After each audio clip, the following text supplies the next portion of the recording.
mu twareba abantu they actually wanted to lynch Okello kwenda kumwitira kwaho polisi yambazibera yamushereka. I just want you to give us an overview. Okay. Ichane chango from a lawyer's perspective okikayitwikira. So maybe on an overview omushango ahigwa atandikire kukisira abana aba akubasharaho amaraka mpaka maybe na kukamba abantu ingeri bayo benda kumkwata bakamwita itweta mob justice takwikirizwa mu mateka kuno jangu bakagumiza mbamukwata bamutera bakamwita abo muri abo kandi bakubana bavunanwa omushango gwo kwita Okello. So ishtara police chiya yankire kuyamba batabase gukora shi kumwita. So tukagumiza tukareba nko police yizireka intervening ikamkwata. Okay. Ekayamba mu gukora mu kuchondoza na government na ekayamba police na government you know of course n'ekitongole kimwe ekayamba mu kurebeka ngo mushango gwahurura kuko wachigambire omu bwangu gahurwa katekwa ishomero ahirya of course abinyi babeni babuza of course for example kitongole cha Uganda Law Society cha benchi jirangu no bashime kubana bazo mu koti konka based on public interest. Government yareba ngo kurgira oburungi bw'abantu ekintu eki omushango gubaguhurire omushango gwabira ishomereryo babase kuyango omushango gwarakuka gwahurwa kanda abantu omuntu ogo yakora omushango bareba nko omushango gwagira guta gwaburetwa amheru. Yes. And in all these things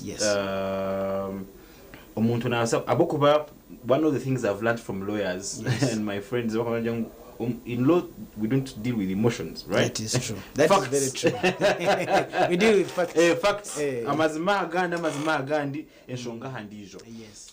So wagambo cha association ya ULS Uganda Law Society ya shazirimo katwara in fact wakaba tu government umukozi bari kuhakanisa bari kugira ngo ahabwencho mushango ogu mwaenda ngo mugutware umwanya ugiragizerata ugwakoriro in fact and hakanwa nezine shonga zo kwereka ngo nibagira ngo fete ya Okello bakaba rinka bamusingiso mushango kandi umugana ntumanga amateka gito nigagira ngo umuntu you are innocent until proven guilty n'amazimago. Yes. So what would you like to say about that? Nkoko nanagambire of course abantu abiji bakamenda kwija kumkwata bakagira bata bakamwita kungi kitakwikizwa mu mateka. So umuntu yakora umushango nka of course engeri y'amateka gagamba no yine kutwarwa police kabanza yakora gukora ki okuchondoza ikakora okuchondoza karoba indeed umuntu ogwa kuzura umushango ogu ikashoroza ningashi gather what is called evidence. Okay. Then ikakutwara wa state ningashi prosecutor roya wa government wachetigereza roya wa government akashuzuma file ije kajyangu indeed umuntu ogu akozere ki akozero gumushango akakore kibakwe aketa file nangashi kibakweta sanctioning of the file. Achita file ejo bakagitwara mu kote akabona akora ki bakabona kushomera umushango gwawo wanyitegereza ukagwikiriza ningashoka gwa ntayango umushango gwo kera kabanza yagwikiriza umuro wa kote hati ayimishange jo mwe ari imishango ekurura kote yansi ningashi magistrate courts wanyitegereza ngeme ejijini bagita either petty offenses imishange miche ningashi semi capital offenses konka ubwo umushango gwo kera hamwe n'indijo nubagita capital offenses n'urubanja rukakire webare muno urubanja rukakire kandi urubanja orwe nuruhurwe court abinje yitweta court enkuru ningashi high court. So umuhureza wa government na kutwara mu court bakushomera umushango gwawe ubona kureta muki umukote enkuru wanyitegereza. Yes. So umukubanza akabanza ya shanke yikiriza webare wakuyagira mu court enkuru of course nko umuntu wena kandi iteka nkokurugamba buri umuntu wena buri munyayuganda wena but muteka okuba yakuru umushango nko wamburuze any person is innocent until proven guilty. Okay. Umushango Yesu wakora umushango bashoroza ubujuruzi bwona konka iteka nditeka ngu okiri you're innocent. Otine rubanja until twale tumva mshija bahurangu indeed kobuzima bunuko buzima obujuruzo bwaretwa umushango wagirota wagukora bakahura umushango then bakareba nk'ukujya kita gwahendera. Yes. One other important detail that I don't want us to miss no kugira ngo abantu bapurida babene bahorereza Okello, all right? And I'm speaking about things that abantu babene bambuza. It is okay. It is okay. Oguru kumuhorereza noha. Nango tuwabiye ine nabanda bawe bashimburuza. Ngo no mushijo giwe no bintu basa kumuhorereza. Kungama cyakagitu noshane gagira ngo buri muntu wena obaya akora kagwechi baya gwistihano cyo baya akora mushango ki nabayine kwemerera nabayine nateko kutunga umuntu wo kumuhorereza. Yes namazima ngo kuna nakushoborireho ariho emishango ya semi capital eriyo mu Chief Magistrates Courts wanyahitegereza hamwe na capital offenses ningashe ejemishange yanagomora wanyitegereza nkogwa Okello ubwo kwita ubwo kutoroboza ekuzo mu court eyabinji tukweta court enkuru narshi high court wanyitegereza so emishange ejo nkakwiteka ngo rugamba buri muntu noyine obugabe bwo kufuna roya nakwebwa either nofuna royo wawe omugura umushashura wandyegereza ngo kutukureba amushango yakiza besije omufuna omugura akoreza narishi wotina obushoboruzi bwo gura roya government ne kakatwa ningashi netekwa kwereza roya wayo abinji babeta state brief lawyers aine kukorashi aine koreza omushango gwawogwe mpaka yigugize leta ukwire kandi ko washigambire ngo innocent until proven guilty royogwe nayo nayo nikoreza kurebeka ngo mushango gwagwagira guta so tukujya ngo baroya babintu ba defending umuntu kugira ngo utarakoze mushango no iteka ngo niko kurugamba and I think umushango gwabintu kugenda very many Ugandans including myself were persuaded these guys are putting up such a spirited fight baroya ba Okello urukureba ngo bana bakore cyo basakacona ukurebeka ngo from their end umushango gubakaje kibagira bata nkugukibiyama ekibiyama now reka tuze aha obwamushinjo buresirwe evidence eresirwe embajibirizo. I know you are a lawyer and you've been following na court process you no kwebase kubana etambara umubwire buco obutwagamba aba prosecutors icyo bemereraho umunonga niki then anabariya ababene bahorereza Okello icyo bemereraho umunonga niki webare mnonga ba prosecutors of course nkukuna nagambe baka bakuyambaga police bakashorozo obujuruzi bwona all gathered all the evidence wantegereza evidence ejo bakareta emission yakoze bo mkwita bareta CCTV cameras footage yiba kwita digital evidence hamwe bareta na abajuruzi bamwe bakarebi ababiye barho abayirebire ikitweta eyewitnesses wantegereza so kuba hona hamwe government ninga state prosecutors bakareta abajuruzi 18 umuromo butwarebere nkukuna nagambe bareta ba doctor abaye batestingire kureba Okello ahurira mutwe ako mu defense yeyembwe kwenda kwirika okache mu defense yakenda kugira ngo we umutugwete gukira kuta tugutebeke ineje bareta mu doctor koreka ngo indeed ubwo mushije ugagizirata atebekine wantegereza bareta mu emission akuba umateka bano nko mushango ukogu umateka no ine kureta what in the weapon that was used to kill ningashi ichakoze sibo mkwita obujuruzi bwano guma burugize buta kuburamu burhanging kuwa kigamba so bakareta emission yakoze sibo gukora ki kwita as a police as the exhibits ningashi evidence bareta mwe nabagize bata abaye barho bareta nango na mobile money koreka ngo mushije kwa kize ishomereri ijanka kushaba umwanya gw'umwana weye yashashura bayoreka nko kwizire nko kwiyatayira mu ishomero nangwa no kucyazizwa no kwitwa nko kwagize kuta kwagenzura misho so ejo evidence yo nabagigatheringa so they weighed the evidence no akuba kutabaza umushango umuntu nene bari abakutabariza nibakakatwaho ko bujuruzi ningasho bwamushinja kana niwe obatabariza no ine obugabe koraki kwerwana ningasho ko bujuruzi bwawe ukareba obujuruzo baha obujuruzo bwawe bwasingo bw'abamani ningashi obwabo ubaha bwasingo bw'abamani so nawe akija yayegira ata yayirwana mukwerwa nawe yagira ati omuntu gwanjye nkantetebekine onkurede nakugire nti bakareta dokita okugira ngo dokita we yagamba kugira ati omushijo gatebekine nangwa bakareta ba dokitari babiri bareta nangwa mbujuruzwe hamwe nawe yareta koreka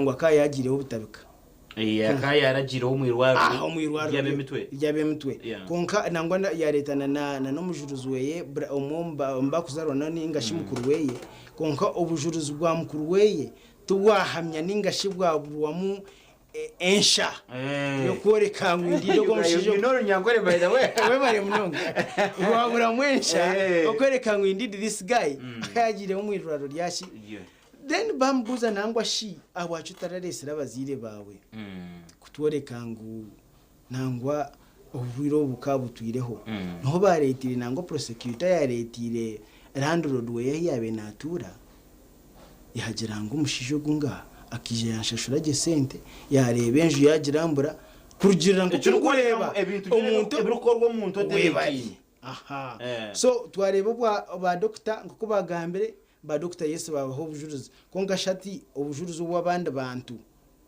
nkarando road ngo mushijo nkuko yayizira kandeba mwantegereza umushijo nkuko yashashura sentezi akuronda umwanya shwaro ngo kuyahayaringe motoka ya mureta amwanya obu shwaro mushijo gatizirata atebekini so with all that evidence gathered mwantegereza tukugira ngo ndya side ya prosecution but we're trying to analyze we bare mnongo we analyze kurujirira nkuko ibintu bya unfolding ningashi nguko bujuruzi bwahebwa wateka ono n'obujuruzi obweye obuyaha shoye no yango obwinesha mpango kusingo bweye which is what informed the court to make the decision or the conclusion that it came at ndakikaza basha tiniteneza ngo muri shaisha tu tuza kumara okashi when we come back hati tuzagamba Agacencwire echahebwa Okello Onyum tunanabagambire ngo Agacencwire abantu omu Uganda tukinemu so we're going to look at that turebe Okello Agacencwire chokufa chine implication ichi justice system yitu njiza kutuma twarebeka tuta umuganda mahanga abo kuba haruho already natandike kurira abantu people who are getting interest in this bari kugira ngo echo kikire and also probably try to find out options za Okello nizika nabasa kushirgamwa if it is indeed possible gumani twa TV West umjenyi wanje ni Counsel Joel Nwagaba okuruga umuri Nwagaba and Oini Associated Advocates and Bob's Gada. Let's take a short break, we'll be back.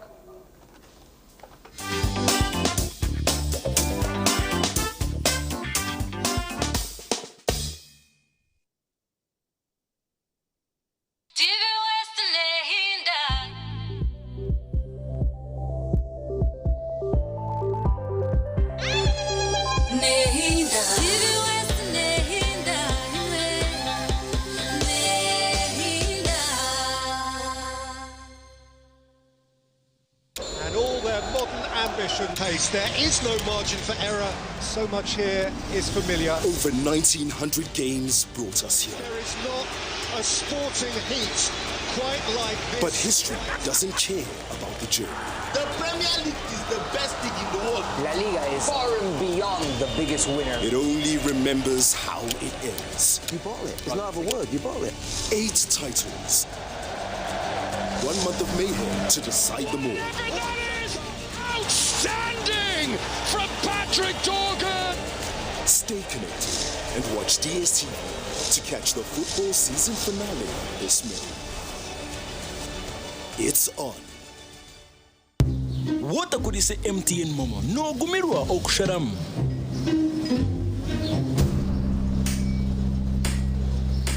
Yetandara okuca mu kugumire kozesa Momo app ningashi nyiga *165*3# kushashura na bwanyuma oshemerera kushashurira busha aha bishare bya hansi ya shirinje 15 ago ni gomanyi ga Momo.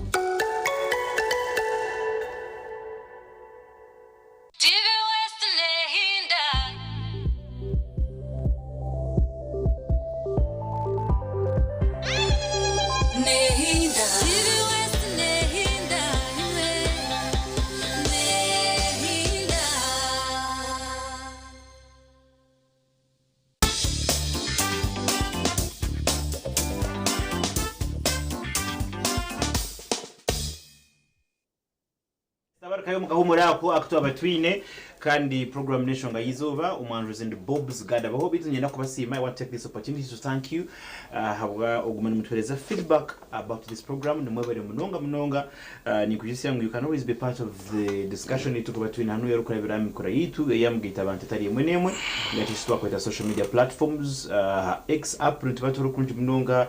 Check us out on Facebook as well tutero hobu tumwa tuberebe so that we get to know that you are really following this discussion. Mabazi gweri zoba tugamba aha mushango gwa Okello Christopher Onyum wasinyisibwa orubanja actually on 4 counts kwita abantu bana kuguna abana bakushomire bujo bashatura n'umwishomwe abana bato twagwerwa kagwe nkihanga biro byo kwezo kwa kana wabana abo bayisirwe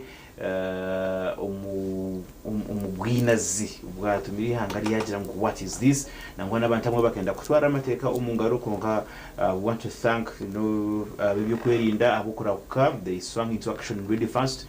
They were able to avert danger kugira ngo itakaba wakabi kandi tukabwira kagwe batyo Christopher Okello bamukwata kandi hahendera biro hokozesebwa mukuto abantu berabamukora bibundi ngo watwegitaho twareba aburubajuru hababici babintu bakora wamushinju baresire tugambe ko barese the murder weapon bareta CCTV footage rukoreka ko yatambwire up to when he reached hamwanyogo bareta nico kwereka ngo akashashura up to kwika hamwanyogo.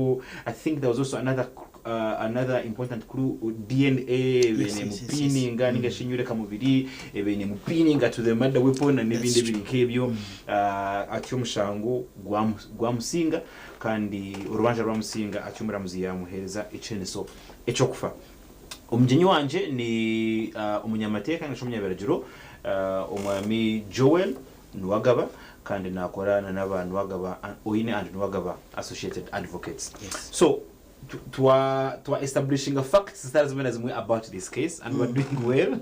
Thank you. You are helping me understand n'abandi bari yaheraho ukotera ukora n'umushango gubundi for starters ababe batari kufollowinga kunje munonga ngano ubona abantu bafollowinga kunka batabase kumanya cyenye cyime kigendo misho ahitwahika. Now aburu baju orubintu ruhorereza Okello. Yes. Babire they were doing what we call cross examination. Buri muntu we no wahiro bwa mushinja Okello abantu batumwa kagisha kukumubuza. As a lawyer umuntu kuko bano ukora cross examination ngashikubuza ubwo wahezo bwa mushinja. What are you looking at usually? Numwana muri barije. One obuza ogwe oyaja ko bujuruzi ariyoga kutabarizwa none urunda the weak points nashi ekibakweta yabiham kureba sincere agiyagamba n'amazima. So you're trying to water it down to water down the evidence he has given ningashi kuyaho ekishane kiyasijire kareta ekishani kugira ngo ekishane kikiwatekaho at least kije kuyamba obujuzi obuworarete. That's what happened. Yes. And for them babene batambura aha Okello kugamba kuyabira I know burwire bomutwe. Yes. Tino obwamushisha bubari seri aba side ya Okello. Aba side ya Okello bakareta one of them was his brother. Yes. Wakuzarwa nawe ko koreka ngo indeed Okello gwakazaho ubutabika mwiroro ry'abamutwe ubutabika konko nkokuna nagambire obujuruzi bweye tuburahire inshanko obujuruzi bwabakitabarza obwahire sincere. Okay. Now urubanza okukusinga bakakweza Ekiheneso eco kufa. Umuramuzo biyabana heze ncwamuye. Yes. Yagira ati ecyo n'kinsiga ntini kindi kintu kinakubasa kumuha okuyewe Ekiheneso ekigukira y'ubukuru mateka gitu n'Ekiheneso cyo kufa. Eco kubanza constitutionally hakubana bayaje ati okufa ngo kweberagiro beragire bitabe okufa kweberagiro. Yes.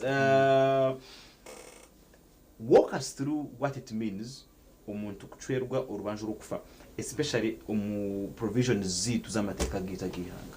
Okay, provisions zitu z'amateka gihanga specifically amateka itekero ryo kubanza kutankira yiteka yo kusinga yo semateka yitu constitution hamwe na neba kweta penal code act ningashi ekikwata mshango nkeje yoku nkeje ya mada ningashi nkeje ya Okello nereta mu element yo kugira ngo omuntu ogu yakora omushango ogu so kaya yakora omushango ogu naza ekiheneso kyeyeneki wantegereza so previously tukatwineho ngemishango nkejinka nkogwa Okello ina na isire capital offenses ningashe James shango yanagomora wantegereza previously akaroho ekiheneso ekyokufa automatic death sentence konka bwanyuma nkokwa wachireseremu bwanyuma ekiheneso kija cha bachi mushango gutukumanya munonga binje gukumanya guba kwetogwa Attorney General versus Susan Kigura ubwa hozibwe kote nkuru nashiba kweta Supreme Court kote nchirazona bebare munonga kote nchirazona ahibazirengu death sentence teine kuba automatic mwantegereza aho kujangu hina mateka gamwe agiyabeta kwikizana nago ningashagi yabeta kwatagana nago musemateka yitu aho no barete kugira ngo omuramuzo mu kote nkuru na high court aine orsa ningasi aine obushobozi kanchete obushobozi actually the best word aine obushobozi bwo kuhereza ekiheneso cha death sentence for example tukugira ngo kufa bakakwiyaho kabingi ku bantu bakubuze ningashi kabingi ko kubayini bambuze tukugira ngo kufa kukarugaho ningashi ngu ikiheneso kikaruga hecho wanyitegereza nabasa kugira ngo umuntu wo gukurugirira nko kunareba ubujuruzi nko kuba buresere nano nko mushango gwa Okello omuramuzi nangwa yatugira ngo this person was not remorseful ekikumanyisa ngo omuntu ogwabiyate atashabire kusasuna ningashi tayechehise tihine ahayorokire okukwatwaho ahabo gukora omushango ogwo ohe bari munonga yes mwayintegereza so kurugirira yahereza ki ekiheneso ekyo so omuramuzi wa kote nkuru ayine obushobozi bwo kuhereza ekiheneso kyokufa narishi ekiheneso cyo kugira ngo osavinga amagara gawe gona omukomero webare narishi ashare mu myaka iyo amarenka hi omunkomo kurugirira nko mushango gwagera guta nko gukuremera nangashi nko kwakozurwe webare all right so mbweni kiri kumanyisa ngo kwa buzima umuramuzi yakorera mateka nkoko agine kandi yahereza ekiheneso ekyo now yagamba makantu kakuru munonga akari kugira ngo aine 2014 mu 2014 ebyo I think those are going to be those are mandatory days it is automatic for every person that is sentenced yes ebyo 2014 options za Okello ziyo options za Okello 2014 actually ya kuba kuheza kushoma ekiheneso ekyo na judgment bajangu omuramuzi wena jati you have 14 days within which to appeal the judgment and sentence wako wotichizana nebyargo mu rubanje oyine 2014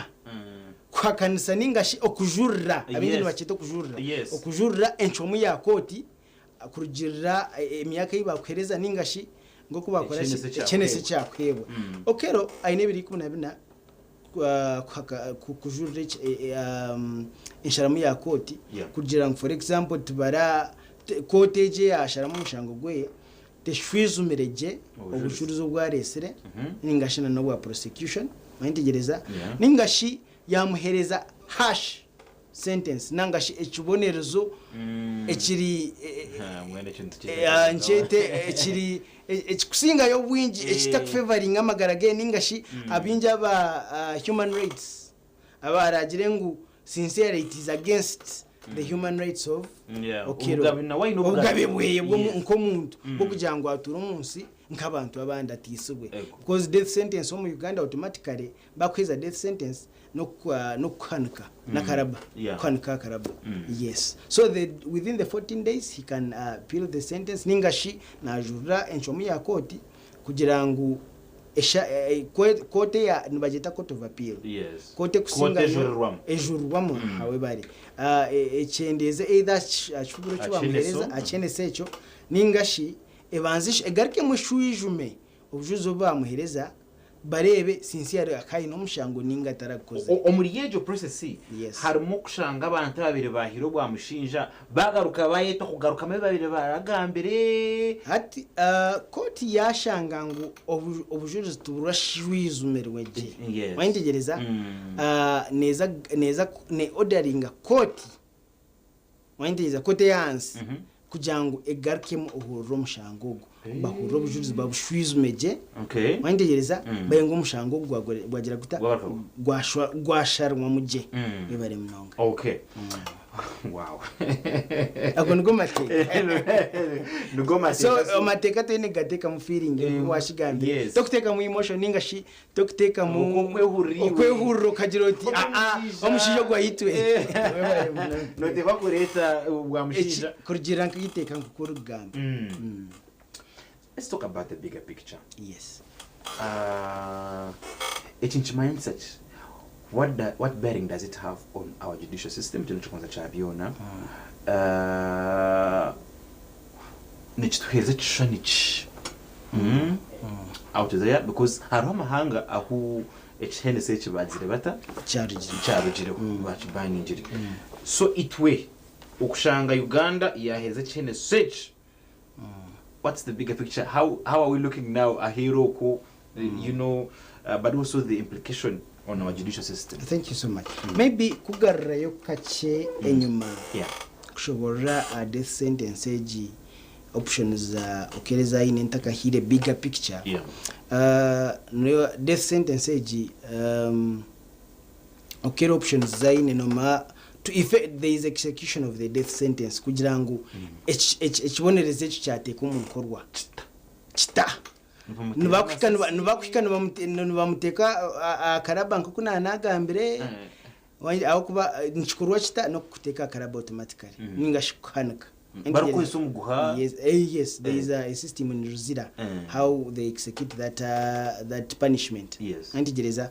So tukujya ngo nibakwikana bakora ki nibamuteka akaraba ahubwo banahura abantu bagira ngo umara musti yatugambana ryari I'm going to be invited ebare munonga are you going to be invited so ainebiri 12 kujurira kongite kandi girango yatagumize mwaka jura ningashino gwagumuza mwaka jura konko mushango gumiza mukamusinga kandi kujurira kwe yetikumanyisanga yaruga ariki ahachwere kibamuhereza ningashari this punishment oguba ibamuhereza it doesn't mean that he has gone off. So if yagumuza make kuzutinga ningashi akakora cyone kikwetagisa kugira ngo konkaka ura kurugaho akibonereze iki it is now the file is sent file agent bagitwara wa advisory committee ningashi akachiko akakuhabura president witu his excellency wa Uganda Ekiheneso president ogoba bachimara kumwadvising the advisory committee hati president ashwizuma areba indido gomuntu gutungumize mutumuhereze kibonereze iki obwe no bushobozi bwo kumuhebwa ngamukuru wiha umusemake kayiti ya Uganda. So ashwizuma areba we kurugiro oba advice ibamuhereza ningashi obuhabuzo bamuhereza ashwizuma areba agumizamo yareba ngo indido gomuntu gashimiye kufa agumizamo handika girata ubwo muntu gwamuteka. Yes, thank you. So kwa twerabe yagira ngo twakweze Ekiheneso cyo kufa okay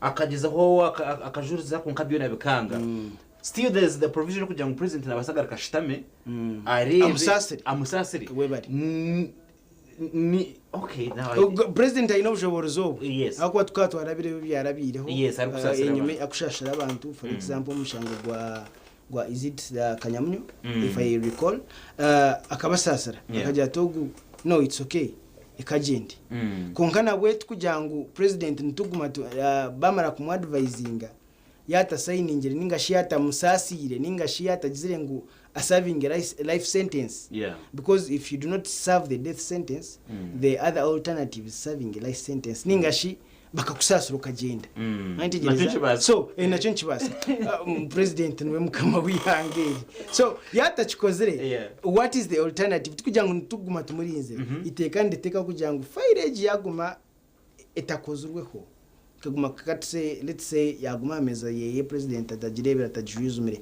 hakawe emyaka 3 atakajiguraga ninga shi ajigira kongatine chi yakozere hakawe emyaka 3 tine cyakozere automatically it reverts from death sentence akuba kuteka death sentence there is that psychological torture that it brings to you. I do not know how Okello yara rechirechi exactly are you not take what's going on ni faliari waindereza izo bari engineer yarya so there is that psychological torture it brings ninga shi stress abinji tukweta stress so yata chikozere myaka 3 emyaka 3 kahingura atine chikuzwa fairage automatically it changes from death sentence to what they call life sentence ninkashi okomwa emyaka amagaraga yegona. Yes, so the bigger picture nkukwa wangambire if I go there the bigger picture of course from the public opinion abinji nkaba ntwa bafe ababene benda kumwita ababene bamwenda akona urabizo beryo omuramuzi kuyahenze ncwa muye abantu batera kare bare munonga abinji bahurra. So the public opinion or public narrative of it all, they are happy with the sentence. They are happy with the sentence, and I believe our human rights, of course, nibakujanga konkechi ky'okwita chirungi ninga shi shemerire kwita omuntu abukujanga yakore kine kintu asa kumuhereza ikifubire kindi. So that's where now the law comes in. Awachino mugeza kujanga kishemerire ni mu mutereze enshonga zanya kugira ngo kizazita kishemerire. How in Uganda Ekiheneso etaka chiha because there have been calls before echakwasa kwa chatumira Uganda iti yawe Ekiheneso cyo ni echinkuteka tekanti Uganda chitara chihireho. I believe it looked into the offenses now the Uganda as it is now who foresaw that Okello kana asakore kintu nkechi. So what would be the maximum sentence? So if it was completely slashed off bakajangwe Ekiheneso twachihaho kandi tukagaruka tukareta nkomushango for example nkogu kujango umuntu yargaha yakwata abantu bona yabita butunu buri umwakoreba hona ntubasa kujango tukigarire kandi wo twabe twachihireho. That's why that's in my opinion why it was not completely removed. It is still the maximum sentence but it is no longer automatic. Echo ncho kitwine kukora ki kujangu nechite nitekwa kujangu ngo hikeno fa kujangu wakore ki ekibonozi cyawe no kufa mantegereza no bazabanza bakozesa webare bakozesa bakashwizuma bakareba akubana binja bakoze nemishango konka tubona ngo bagire ko bata bisero webare.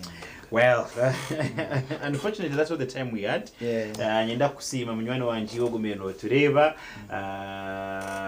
Do you have any maybe final remarks that you'd like to make?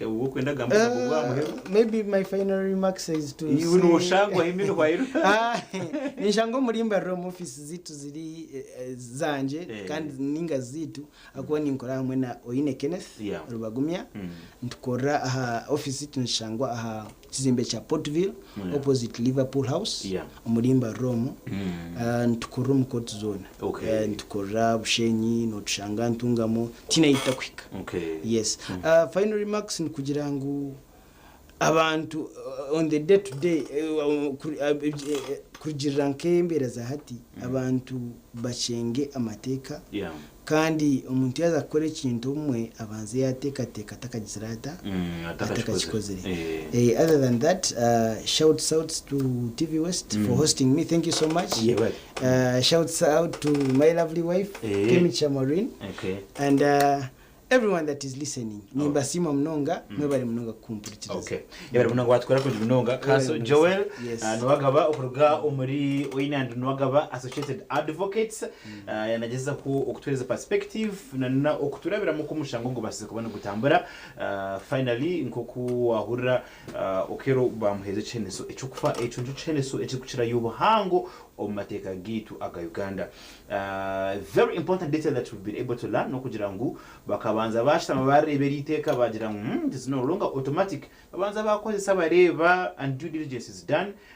Umuramuzi wa High Court na bayine ubushobozi ukweze Ekiheneso eco kuko tugira ngo it is automatic kandi twareba n'ibindi bikubasa kubaho twareba 2014 byahebwa Okello naza gukora kina basa kujuruza yabana yenda yabatakutizana na n'inco mu yako ningana basa kushanga na itizana n'inco mu yako aho yatsoke ndiyaha muntware munyite kungantuza would of course following up umushango gura n'ibindi birabeho tuza kubana tureba umishokwe ntunda kubashaka kugira ngo banye Uganda abarukuratera amateka abakuratera birajuru ihangari n'ibirajuru ibyo shemeriro kuratera otherwise nyecakare neciro cy'abakozi it is labor day twenda kubendeze ciro kirunje munonga nyenda twa mugisho kwakira abeje bari amashomero holiday bakers. I know that so many of you now have been watching this show. Thank you so much also for the feedback.